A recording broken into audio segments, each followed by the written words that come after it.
صراحة قبلك ما حبيتش، انت البريمو، انما الجواز ده كاس مكتوب على كل الناس. بس انا بختي كان اسود مهبب بعيد عنك. وهي لسه على ذمتك؟ لا، على ذمة الحنوتي بعد ما ورثني الغلب اللي في الدنيا. الله يطحمها بقى. حاول على ذمتي يا مسكينة ميتة، لازم تفتكر حسناتها. دي ما كانش لها حسنات ابدا، دي كانت طول عمرها مؤذية.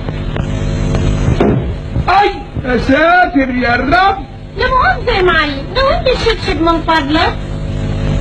اتفضل يا جميل. ميرسي. يا دهوتي على الصوابع اللي زي صوابع الموت. حاسب هتاكلهم. يا خرابي على الدراعات اللي زي لمض النيلو. خليك عايز يا معلم. ما تتعبيش نفسك، الكهرباء عملت كونتاكت